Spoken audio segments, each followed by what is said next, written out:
I'm Luke Mann with Rangeline Homes here in Evergreen, Colorado at 8,200 feet at our newest build, Two Dog Vista. We're just starting the excavation process. Let's go take a look.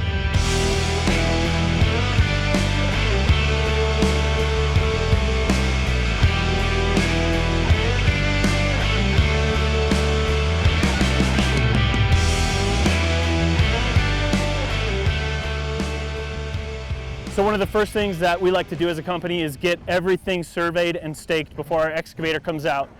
And so that would be the driveway, all the house corners, and then we do something that are called offsets. What that does is it helps our excavator, and usually we do a 10-foot offset. If you have a corner of the home, our surveyor will actually place that corner, and then they'll place some stakes 10 feet offset of that corner. So when he digs, he doesn't dig out those stakes. We've started excavation, we've had all the surveys done, we've got the corners staked, we've got our elevations staked. Dave right now is digging the only lower level area in the home, which is our basement. There's going to be a cantilevered portion over here as well, which is called the Vista room. But all over here where his equipment is right now is going to be the basement area.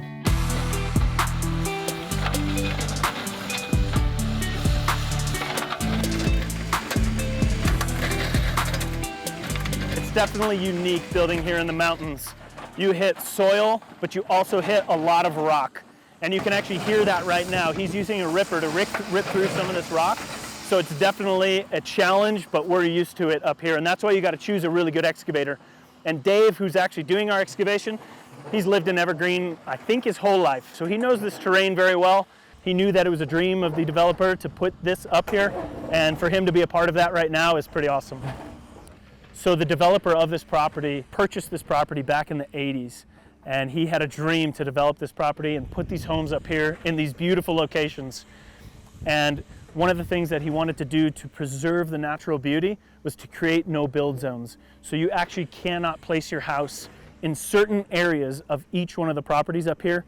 And to my right and my left are those no-build zones. And so if we have our surveyor come and pin those corners again where the house is going to sit, that just ensures we place this house exactly where it's supposed to be.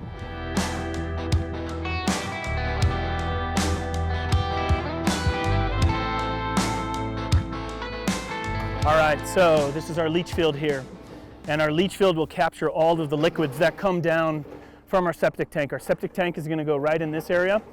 Our septic tank will house all of the solids, some of the liquids from the house, from the waste, from things like showers, toilets, sinks.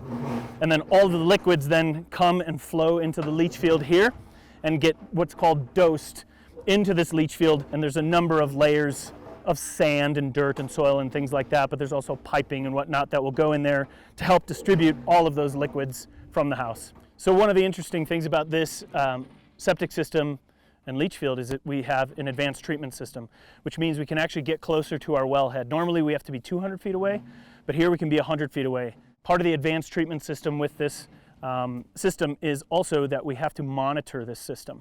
So the county will be monitoring this system, the amount of dosing and material that goes through it. So if this leach field ever gets overly saturated, on our civil plans, and part of the design process early on was we had to figure out a secondary location for a leach field, and that's just on the other side of this on the property. The thing about the leach field is that you've got to be in line with the contours of the land. You don't want to be perpendicular to the slope. And that's why you see the slope of the land coming down this way and the leach field running parallel with the slope. It's just how the leach field needs to be developed and how everything flows from the septic tank to the leach field. Our homes being built on slopes is pretty normal. We're pretty lucky if we find a flat lot, and this home, I would consider this lot flat, and we can go up and show you how flat it isn't, but for Evergreen it's definitely flatter than most.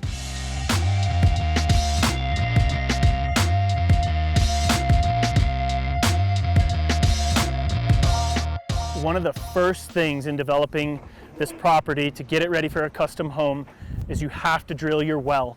And we need to get what's called is proof of water with the county. And if we don't have proof of water, we can't get our building permit. And this well in particular, we went down 1,100 feet to get that water. My well at my house is right around 300 feet. And we get just about 5 gallons per minute. But at 1,100 feet, we hit 30 gallons a minute. So to put this in perspective, this well is at 1,100 feet. I live just west of here at 7,600 feet. So my house elevation is 7,600 feet. We are here at 8,200 feet, and this well is 1,100 feet down, which means that the bottom of that well is actually lower than where I live in my house. All right, so that's where we're at on the 2-dog Vista build up here in Evergreen. Make sure to like and subscribe and continue to follow along.